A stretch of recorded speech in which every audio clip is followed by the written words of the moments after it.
The protagonist of the movie is a young high school boy named Jason, who has gained a good following on the web with his music. While recording a video for the web, he announces to his fans that he is soon transferring to a new school, St. Adeline's, a Catholic academy in Southern California. He then ends the video by singing a beautiful song. In the next scene, we see an unknown lady, who murders someone, conceals the body in a car trunk and dresses as a nun. Meanwhile, Jason and his sister Zoe arrive at the new school with their parents. They are welcomed by the headmistress, Sister Rebecca, who briefs them about the rules of the school. Sister Rebecca also introduces them to Sarah, Zoe's roommate. It seems that Sarah has a crush on Jason due to his charm and popularity on the web. Later, the headmistress welcomes a new teacher, a nun from Montana named Sister Sophia White. While showing her around, the two nuns bump into Jason at the school playground. Surprisingly, Sister Sophia finds him handsome and appears to be interested in him.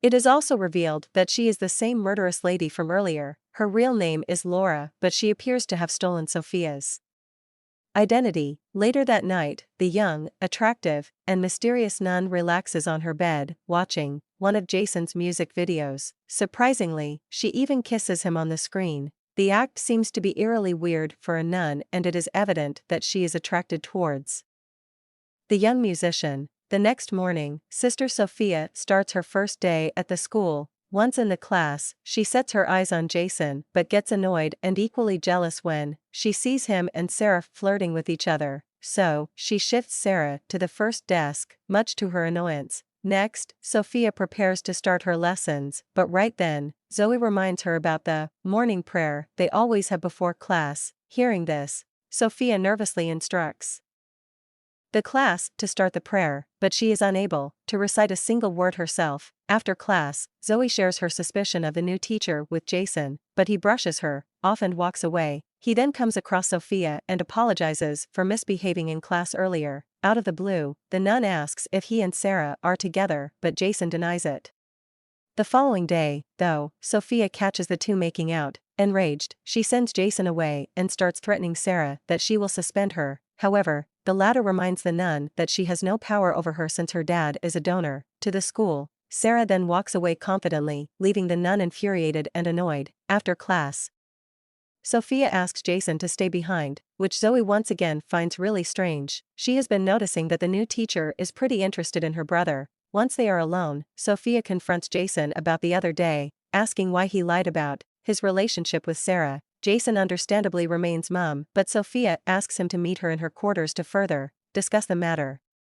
Since students are not allowed to wander in teachers' quarters, Jason is hesitant, but Sophia threatens to report him to the school board if he doesn't do as asked. Therefore, the young and unaware lad has no other choice but to comply. Later, when Jason arrives at Sophia's chambers and is about to knock, she shockingly begins to strip in her lingerie for him. A scared and confused Jason watches all this go down through the cracked door, and soon, he feels uncomfortable and walks away. The movie then cuts to the weekend where the students are getting ready to go home. At the parking lot, Sophia is filled with rage and jealousy as she sees Sarah and Jason hugging each other. The headmistress interrupts her and talks about some schoolwork.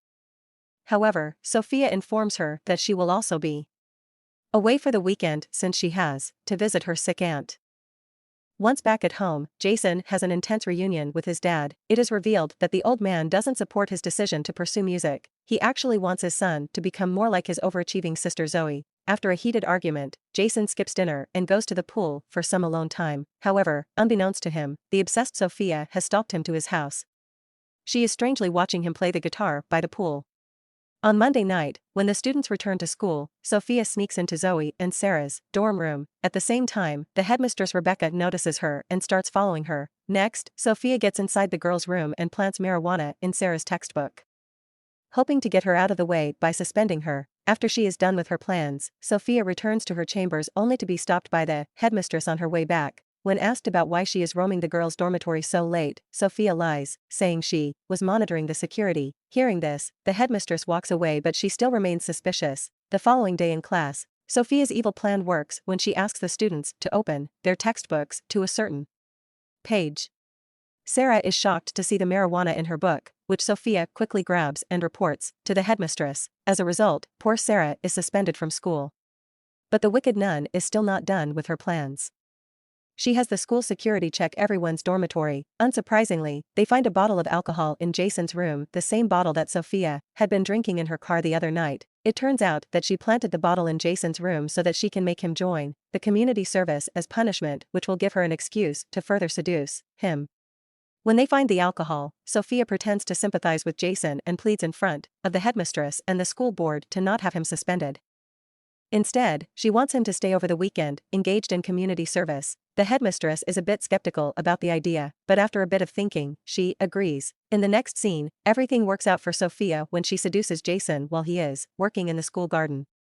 She unbuttons her shirt, and although the teenager feels uncomfortable at first, he cannot take his eyes off of her. And at night, Sophia finally manages to have coitus in his own room. What's more, she even records the deed on her mobile phone. The following morning, Jason seems to be understandably worried and guilty, so he leaves the dorm to get some fresh air. Meanwhile, Zoe arrives at his room, looking for her brother, but she becomes surprised when she catches Sophia sniffing Jason's clothes. When Zoe confronts the obsessed nun, she is told that she will be reported to the school bored for being in the boys' dormitory. Zoe reluctantly walks out and approaches Jason, inquiring as to what's going on. However, he doesn't reveal anything, pretending that everything's fine. Meanwhile, Laura considers Zoe as a threat and devises a strategy to counteract her. After class, she asks Zoe to stay and shows her the results in which she has failed. The latter cannot believe it because she has always been a bright student. Laura pretends to care about Zoe and extends a second chance to her.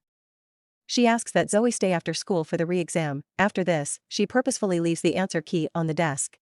As instructed, Zoe arrives at class to take her re-exam and notices the answer key on the table. As she looks at it, Laura suddenly enters the classroom and reports her to Sister Rebecca for cheating. However, the headmistress finds it hard to believe as Zoe always tops her class. Later, a bishop visits the school and he is welcomed by the headmistress. During their conversation, he inquires if Sister Sophia is fitting in the new school. He describes her as a ray of sunshine, which the headmistress finds hard to believe since the Sophia she knows is completely different from what the bishop has described. Over the next weekend, Sarah invites Jason to a party at her house and tells him to bring his guitar. During dinner time, Jason asks his parents if he can attend the party, but the conversation ultimately turns into an argument about his future. Regardless, Jason goes to Sarah's party, unaware that he is being stalked and followed by Sophia. Once there, Sarah approaches him and takes him to her room. She tries to kiss him, but he is too caught up in his own mess, so he abruptly leaves without any explanation. Jason then grabs a bottle of beer and leaves the party, while Sarah follows him behind. However, she is caught off guard when she realizes that her car has been vandalized, which is most likely one of Sophia's works to get back at her. In the next scene, Jason nearly gets into trouble with the cops. But lucky for him, Sophia arrives just at the right moment to settle the matter. After that, Jason tells her that he is too drunk to go home in such a condition, which becomes just the perfect opportunity for Sophia as she takes him to her apartment. Once there, the psychotic nun becomes unreasonably delusional and asks Jason to leave the country together. But fortunately, he snaps out of his drunken state and flees from the place. The following morning, when Zoe and Jason get ready for school, the former notices a suspicious car driving by their house. She later finds out that the car belongs to none other than Sophia. Later, when Jason returns to his dormitory, he shockingly finds Sophia unconscious on his bed. He also notices a bottle of pills on the table and concludes that she committed the unthinkable. Terrified, he hurriedly conducts CPR on her, hoping to bring her back to consciousness. And this is when the paranoid nun suddenly wakes up and kisses him. She then reveals she was just faking her death to see if he cared about her. Irritated, Jason threatens to report her to the school board, but she instead gets back at him by revealing that she has the video of them getting intimate with each other. This leaves Jason in a state of utter shock. The next day, Sarah returns to school, much to Sohia's anger. As she feels threatened, she sneaks into Sarah's room and finds her in the shower. She then bashes Sarah's head in the wall, instantly murdering her, but setting the scene to look like an accident. After a while, Zoe finds her roommate dead in the shower and becomes horrified. The following day, she confronts Jason and asks about his relationship with Laura. At first he hesitates, but when the persistent Zoe keeps pressing him, he finally reveals everything, leaving her stunned. Zoe believes that Laura isn't a real nun as she behaves differently. As a result, they decide to sneak into Laura's room to look for evidence. There, they find her laptop, which is filled with pictures of Jason, and also learn that her actual name is Laura. Meanwhile, the headmistress learns that Sophia has been lying about her aunt being sick. She angrily confronts her about it and threatens to report it to the father of the school. However, before she can say any further, Sophia knocks her out with a lamp. A while later, the siblings arrive at Sister Rebecca's cabin but are unable to locate her. Realizing that something bad happened to her, they rush to the church. Soon, Laura also arrives there and notices Jason holding her laptop. She insists he accompany her, but Zoe tells her to leave him alone. This angers Laura and she immediately knocks Zoe out. She then proceeds to finish off Jason, but Rebecca arrives in the nick of time and pulls her back. Enraged, the lunatic woman strangles Rebecca, but Jason takes advantage of the distraction and stabs her from behind, finally killing her. The final scene of the movie shows the siblings graduating from high school. Despite all that has happened, they are now looking forward to living their life to their fullest again. Subscribe the channel and press the bell icon for more videos. Thanks for watching.